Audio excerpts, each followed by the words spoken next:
High blood pressure is associated with death from aneurysm, myocardial infarction, heart and renal failure, and stroke.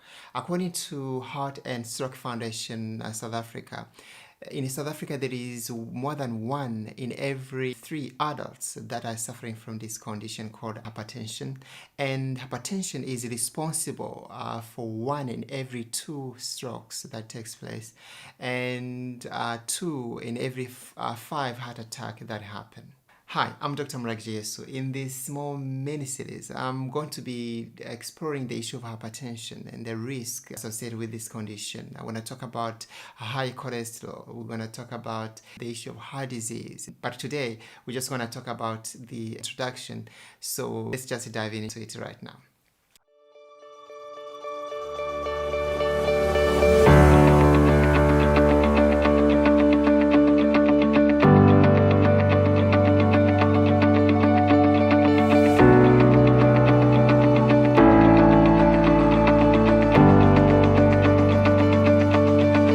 Hi, I'm Dr. Mura Health, a certified lifestyle medicine physician and the co-founder of Dr. Mura Health. Dr. Mura Health, as you already know, helps you with practical, evidence-based scientific methods on how to prevent, treat, and even reverse lifestyle-related diseases. Now, an elevated blood pressure, systolic more than 115 millimeters of mercury, causes a 45% risk causes of all cardiovascular related events.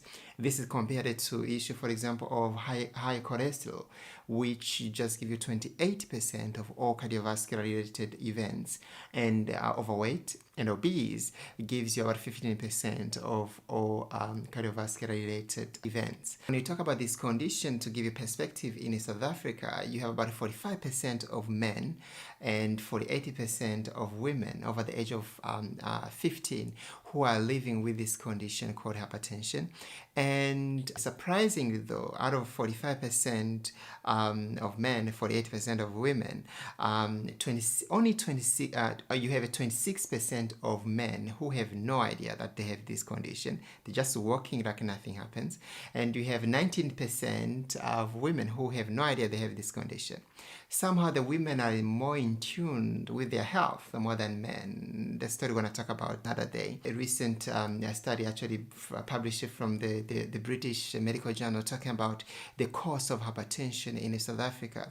There is about a 39 billion rand cost of hypertension, billion with a B. That goes on medication, hospitalization, and so on.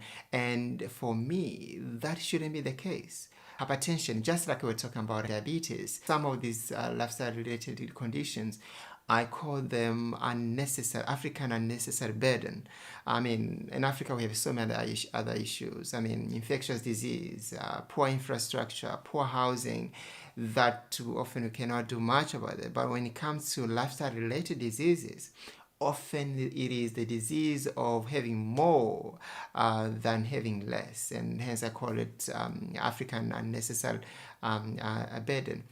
Another reason is there was a time in Africa where they couldn't find anyone who was hypertensive. In 1920, the researchers that took 1,800 Kenyan rural indigenous African people, and they took their blood pressure. Now, they checked their blood pressure in comparison with their counterparts, the European and American, and up to until the age of 40, the Kenyan blood pressure was similar to that of European or Americans, but by starting going to the age of 50 and 60, the Kenyan blood pressures were just 110 over 70 when you compare to their counterparts American, whose blood pressure was more than 140 over 90, which is really hypertensive. Now, they studied them over 2 years. Over the whole period of 2 years, they couldn't find anyone who was hypertensive. They couldn't find anyone who has even evidence of arteriosclerosis. And they attributed this to their diet. Their diet was just low salt, low sodium diet, which was centered around whole plant foods such as whole grains, vegetable, beans, fruits, and that was what made them be somewhat different. By the way, we don't have to go 100, about 100 years ago back to live there. Today, we have a community of peoples that live more or less like these indigenous African people, eating whole food, plant-based diet, who in their late 60s, 80s, their blood pressure is actually lower than, contrary to what you've been told, that they older become, the more your blood pressure becomes high. So today I just want to ask you a question. Do you know your blood pressure? If you don't, the chances are you might fall in those, 26% of South African men or 19% of South African women who are living with hypertension, but they don't know. Now, I think you should get your blood pressure checked. It is the first step to making sure your blood pressure can get attention. You can lower your blood pressure.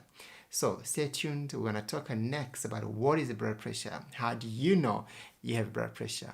Thank you for watching.